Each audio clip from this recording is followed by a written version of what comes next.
दोस्तों आज मैं आपको अपनी इस ट्यूटोरियल में खुशामदीद कहता हूँ और स्टार्ट करते हैं आज ऐसे अपना असल काम।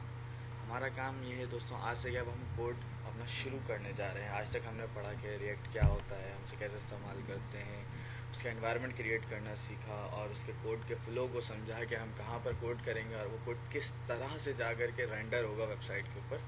दीगर चीज़ें आज तक हमने पढ़ी। सो दोस्तों, आज से हम कोडिंग अपनी शुरू करते हैं।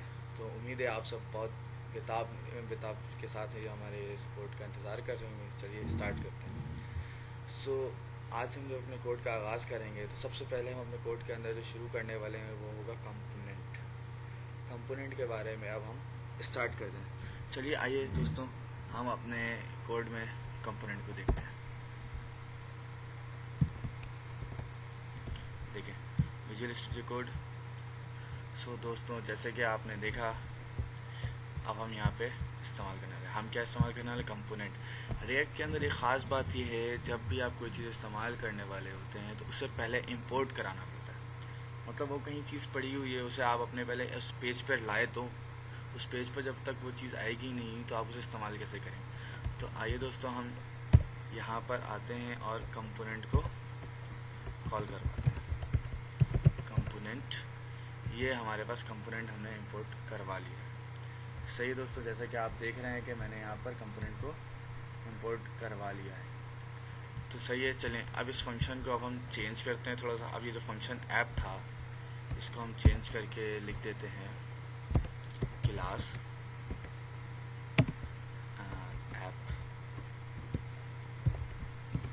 एक्सटेंड्स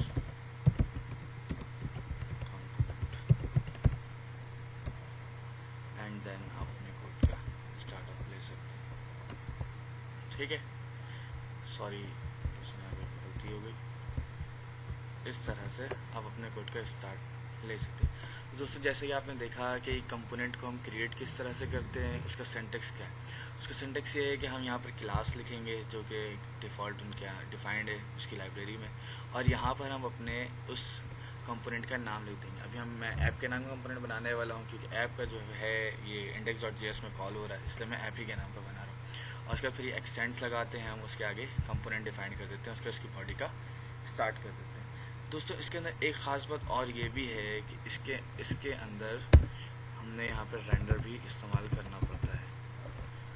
ठीक है, तो ये रेंडर की बॉडी बनेगी इस तरह से। यहाँ पे आप नीचे आएँ तो यहाँ पर दीगर चीज़ें हो जाएंगी। ठीक है दोस्तों, तो हमने क्या किया, इस एक लाइन को ऐड किया। इसने क्या किया, एक कंपोनेंट बनाया। पहले फंक्शन था यहाँ पे, अब उसे हमने कंपोनेंट बना दिया। फंक्शन बेसिकली कंपोनेंट मैं आपको आगे बताऊंगा, उसके बारे में वो आगे। अभी हम यहाँ कंपोनेंट हमने डिफाइन कर दिया। कंपोनेंट के लिए क्या क्या शराइत होती है, सिंटैक्स क्या क्या है, और कंपोनेंट के अंदर ये रेंडर का होना ज़रूरी है। और ये रेंडर के अंदर जो कुछ भी रिटर्न होगा वो वहाँ पर डिस्प्ले हो जाएगा। ये ख़ास बात है इसकी। तो दोस्तों, एक बात और मैं आपको बताता चलूँ, ये जो रेंडर है ना, रेंडर के अंदर ये रिटर्न है। ये जो रिटर्न फंक्शन है ना, रिटर्न के अंदर एक ख़ास बात ये है कि वो एक ही टैग को रिटर्न कर देगा। कितने टैग को वो रिटर्न करेगा, एक ही टैग को वो रिटर्न करेगा। अगर सब गौर से देखें तो ये रहा मेरे पास डिव पर टैग, जो कि मेन टैग है हमारा, और जो कि क्लोज कहाँ पे हो रहा है, यहाँ पे।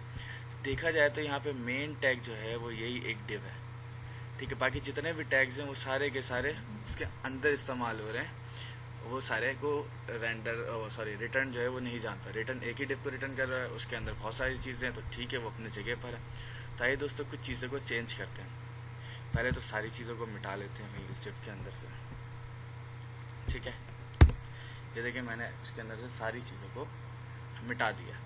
तो दोस्तों, जैसे कि मैंने आपको इस वीडियो के इस कोर्स के आगाज़ में बता दिया था कि हम इसके अंदर बूटस्ट्रैप को यूज़ करने वाले हैं और रिएक्ट स्ट्रैप हम यूज़ करेंगे। रिएक्ट स्ट्रैप क्या है, रिएक्ट स्ट्रैप एक बूटस्ट्रैप की तरह एक लाइब्रेरी है रिएक्ट की, जिसे हम बूटस्ट्रैप के तौर पर इस्तेमाल कर सकते हैं। तो चलिए दोस्तों, आइए हम उसे भी इंस्टॉल करते हैं आप अपने इस कोड के अंदर। तो आप यहाँ से जाएँ, यहाँ से जाने बोल रहा हूँ, यहाँ पे आएंगे आप, यहाँ पे CMD लिखेंगे, CMD। तो यहाँ से एक और कमांड विंडोज़ ओपन हो जाएंगी। और याद रहे, जो आपके पास पहले से एक कमांड विंडो चल रही है npm स्टार्ट वाली, ये npm स्टार्ट के नाम से जो आपने स्टार्ट की थी, वो वैसी की वैसे ही चलती रहनी चाहिए।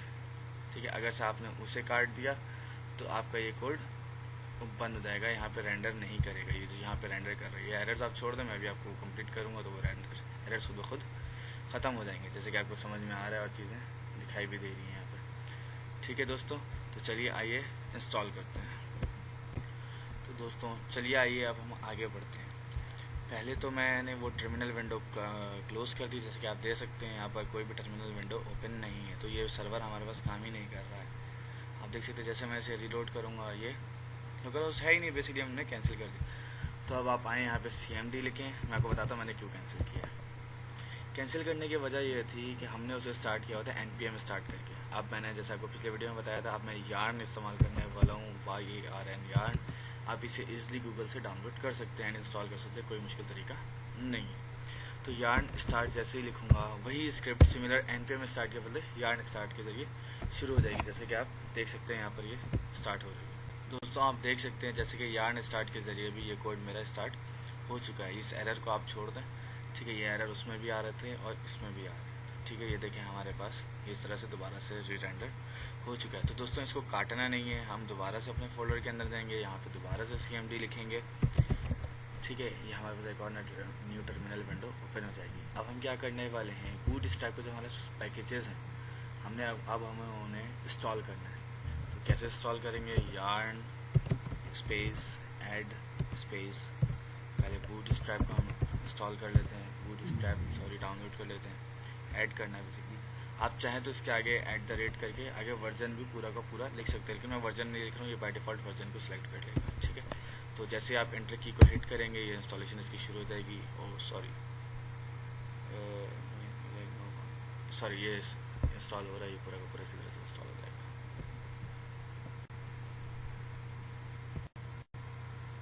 दोस्तों ये बहुत ज़्यादा टाइम कंज्यूमिंग है, तो इसलिए मैं क्या कर रहा हूँ, दूसरी भी कमांड विंडो ओपन कर रहा हूँ CMD, जिस तरह से ये थोड़ी देर में ओपन हो जाएगा। आप देख रहे हैं ओपन हो गया हमारे पास, ठीक है। तो दोस्तों हम यहाँ पे क्या करने वाले हैं, हम यहाँ पे दूसरी जो चीज़ें थी उससे भी हम इंस्टॉल कर लेंगे, जिस तरह से yarn add space react strap.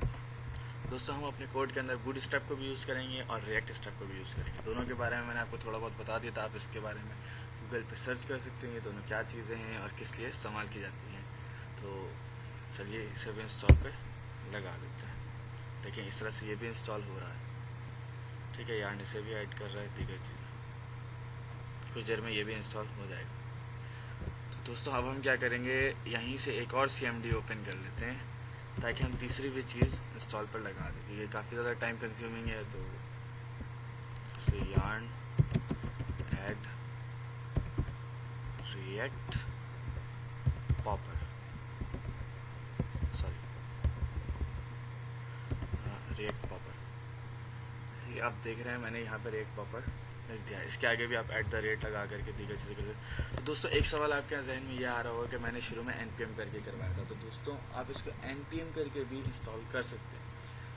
सिर्फ चेंजिंग क्या करनी पड़ेगी कि आपको लिखना पड़ेगा NPM इंस्टॉल और फिर ये पूरा नाम, जैसे रिएक्ट पॉपर था, रिएक्ट स्ट्रैप था, बूटस्ट्रैप था, इस तरह से यहाँ पे आप लिखते हैं NPM इंस्टॉल रिएक्ट पॉपर, उसके बाद आपको लिखना पड़ता माइनस सेव, ठीक है। तो इन चीज़ों के ज़रिए आप NPM के इस्तेमाल करते हुए भी इन पैकेजेस को इंस्टॉल कर सकते हैं। चलिए मैं इंटर की हिट कर देता हूँ ताकि तीनों लाइब्रेरीज हमारे पास इंस्टॉल हो जाए। इस तरह से ये तीनों हमारे पास इंस्टॉल चल रही हैं, आप देख सकते हैं कुछ ही देर में इंस्टॉल हो जाएंगी। जिनमें से एक पैकेज हमारे पास इंस्टॉल हो चुका है, आप देख सकते हैं, ये देखें पूरा पैकेज हमारे पास इंस्टॉल मौजूद है, ठीक है। दोस्तों इसे हम ये जो है हमारे पास बूटस्ट्रैप है जो हमने इंस्टॉल किया था, आप देख सकते हैं, ठीक है। अगर जबकि ये इंस्टॉल हो चुका है तो हम इसे यहाँ से कैंसिलेशन कर सकते हैं। कितना टाइम लिया उसने आप देख सकते हैं यहाँ पर, मैंने तो वीडियो क्रॉप करके लगाई है, तो इसे मैंने काट दिया। इसी तरह से यहाँ पर रिएक्ट पॉपर चल रहा है, रिएक्ट स्ट्रैप चल रहा है, ये दोनों चीज़ें अभी भी इंस्टॉल हो रही हैं। तो चलिए जब ये इंस्टॉल हो जाएगी तो फिर रिएक्ट स्ट्रैप भी हमारे पास इस तरह से डाउनलोड हो चुका है, इंस्टॉल हो चुका है, सॉरी। इस तरह से ये तीनों जो पैकेजेस थे हमने इंस्टॉल कर लिए हैं अपने इस PC के अंदर। तो चलिए आइए अब हम चलते हैं अपने इस कोड में। तो दोस्तों हम अब आ चुके हैं अपने इस कोड के अंदर। तो चलिए थोड़ी सी चीज़ें आपको मैं बताता चलूँ जैसे कि हमने अभी अभी बूट स्ट्रैप इंस्टॉल किया है और दीगर लाइब्रेरीज इंस्टॉल की हैं, यानी कि जिसे हम पैकेजेस कह सकते हैं। तो चलिए सबसे पहले हम बूट स्ट्रैप को अपने फाइल के अंदर इस्तेमाल करना सीखते हैं।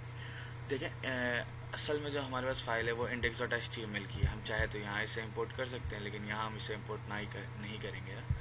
ठीक है, हम इसे इंपोर्ट करवाते हैं index.js के अंदर।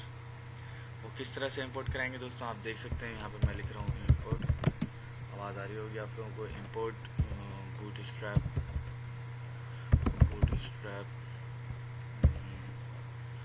Slash test /css /bootstrap dot min dot css। दोस्तों ये था हमारा पाथ जो हमने इसे बता दिया है। ये क्या कर रहा है, सिर्फ और सिर्फ बूट स्ट्रैप को, पूरे के पूरे बूट स्ट्रैप को जाकर के इंपोर्ट करा ले रहे हैं। तो चलें ये कहाँ से इंपोर्ट करा रहा है मैं आपको दिखाता हूँ। ये आप नोड मॉड्यूल्स के अंदर आएंगे। ये देखें, जैसे कि मेरे पास ये ओपन हो रहा है, ये ओपन हो चुका है, आप देख सकते हैं। स्क्रॉल नीचे आए, नीचे आए, नीचे आते जाए, आते जाए, आते जाए, आते जाए, यहाँ पे आपको एक बूट स्ट्रैप के नाम का फोल्डर नजर आएगा।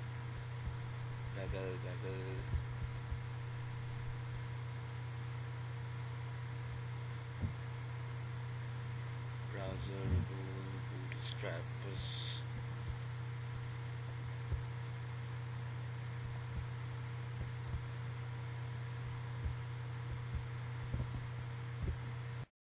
देख सकते हैं मैंने इस बूट स्ट्रैप को दोबारा से इंस्टॉल किया है, yarn add bootstrap @4.0.0। क्योंकि यहाँ पे जब मैं कंपाइल कर रहा था तो आप देख सकते हैं module can not find bootstrap .css वगैरह रीड ही नहीं कर रहा था। मैंने आपको जैसे कि ये मॉड्यूल्स के अंदर भी दिखा ही रहा था, तो आपको चीज़ नज़र आई होगी कि यहाँ पे मुझे कहीं पर भी बूटस्ट्रैप नहीं मिल रहा था, दीगर चीज़ें थी। तो इस वजह कर बूटस्ट्रैप मैंने दोबारा से इंस्टॉल किया, और आप देख रहे हैं ये यहाँ पर किस तरह से इंस्टॉल हो रहा है, और ये थोड़ी देर में कुछ इंस्टॉल हो जाएगा। चलिए आइए इंतज़ार करते हैं इसके।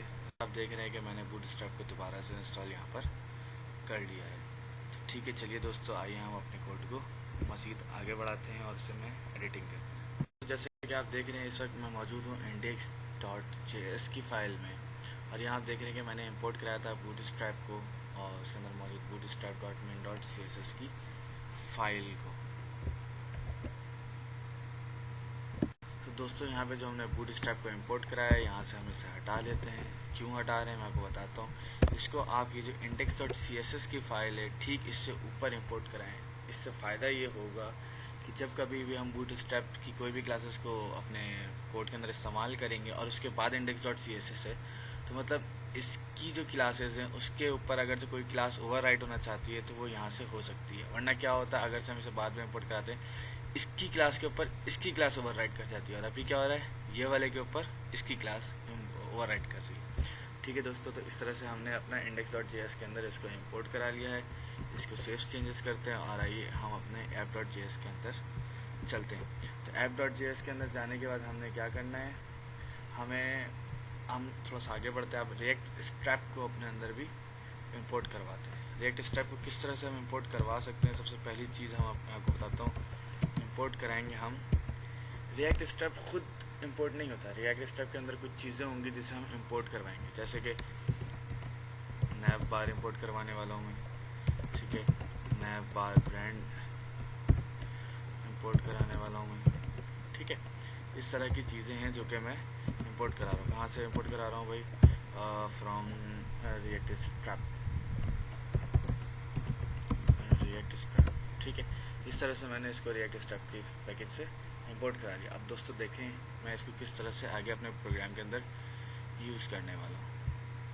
आप देख सकते हैं यहाँ पे मैंने नैव का टैग लिया है, जिस तरह से मैंने उसे इंपोर्ट कराया था, नैव बार, और इसे क्लोज कर दिया। क्लोजिंग टैग आपको पता है कि ऑटोमेटिक क्रिएट कर देता है। तो दोस्तों रिएक्ट स्ट्रैप के अंदर एक ख़ास बात यह है कि आप उसको यहाँ पे से कलर बता सकते हैं। जैसे मैं कह रहा हूँ डार्क कलर का हो, और फिर पर्टिकुलर कलर भी बता रहा हूँ कि किस कलर का हो। डार्क तो हो, डार्क में लाजमी थोड़ी वो कौन सा कलर लेगा। डार्क कलर में से भाई आप कलर ले लें प्राइमरी कलर। बूटस्ट्रैप जिसने पढ़ी है उन सबको पता होगा कि ये प्राइमरी कलर क्या करता है, किस तरह से ये कलर्स होते हैं बूटस्ट्रैप के अंदर, वो सारी चीज़ें। तो तो अगर आपने बूटस्ट्रैप नहीं पढ़ा तो पहले बूटस्ट्रैप की क्लास कवर कर लें, फिर यहाँ पर आप आकर के इसको कंटिन्यू कर सकते हैं। तो दोस्तों इस तरह से आपने कलर ले लिया प्राइमरी, और इसके अंदर हम जो हम ले रहे हैं वो ले रहे हैं एक डिव लेंगे हम। इसका फ़ायदा क्या है मैं आपको बताता हूँ। इस डिव के अंदर लेंगे अगर से आप class name is equals to, ये बेसिकली मैं जो हूँ सीधी जो HTML के अंदर हम क्लास देते थे CSS को इस्तेमाल करने के लिए, स्टाइल्स डॉट शीट को, स्टाइल्स जो शीट होती थी उसको इस्तेमाल करने खाली क्लास लिखते थे। यहाँ पे क्लास क्यों नहीं लिख रहे हैं, क्लास नेम इसलिए लिख रहे हैं कि अगर से मैं क्लास लिखता हूँ तो वो इससे मैच कर जाएगा, और जो ये हमारा जो कोड रीडर है ये कॉन्फ्लिक्ट आएगा इसके अंदर, क्योंकि प्री डिफाइंड वर्ड्स है तो इसके अंदर चेंजिंग की गई है, और इसे क्लास नेम से क्लास डिफाइन कर सकते हैं। तो यहाँ मैं क्लास का नाम दे देता हूँ, जैसे कि हम कंटेनर दे रहे हैं। ये कंटेनर जो है बूटस्ट्रैप की क्लास है, बूटस्ट्रैप यहाँ से आ रहा है index.js से। ठीक है, कंटेनर क्या काम करता है आप सबको पता है अच्छे से। ठीक है, तो आगे बढ़ते हैं। अब मैं ले रहा हूँ नैवबार ब्रांड। ठीक है, ये रिएक्ट स्ट्रैप की से मैंने इंपोर्ट कराया था, आप सबने देखा था। नैवबार ब्रांड के अंदर रेफरेंस डालना पड़ता है भाई, एच रेफरेंस। ये बेसिकली एंकर टैग की तरह ही काम करता है। मैं आपको इसका आउटपुट दिखाता हूँ कि ये किस तरह से काम करता है। मैं इसको फॉरवर्ड स्लैश से रिप्रेजेंट कर रहा हूँ ताकि वो रीलोड हो या क्लिक हो, यानी कि इस एंकर के टैग के ऊपर जब क्लिक होगा तो वो वापस वहीं पर ले आएगा। अब मैं एंकर आपको इसलिए बता रहा हूँ ताकि HTML के आप पढ़े हुए हैं तो आपको ज़्यादा आसानी से ये कोड समझ में आएगा। तो चलिए दोस्तों, हमने इसमें रेफरेंस भी दे दिया हम अपना। ठीक है, और फिर हम कुछ लिख देते हैं ताकि जिसके ऊपर यूज़र क्लिक करे तो SRK डॉट कलेक्शन। बेसिकली ये SRK डॉट कलेक्शन ये है जिसके ऊपर हमने पूरी वेबसाइट बनानी है। पिछली वीडियो मैंने बनाई है, आप देख सकते हैं, जिसके अंदर मैंने आउटपुट बताया था कि भाई किस तरह से हम इस कोर्स को कंप्लीट करने के बाद हम किस लेवल पे पहुंच जाएंगे और किस तरह की वेबसाइट बना सकेंगे। तो बेसिकली ये पूरा उस चीज़ को डिफ़ाइन कर रहा है। तो आप देख सकते हैं यहाँ पे हमने SRK डॉट कलेक्शन डिफ़ाइन कर दिया। इस तरह से अब चलते हैं हम अपने क्रोम की तरफ ताकि हम अपना देख सकें वो किस तरह से रेंडर कर रहा है हमारे कोड को।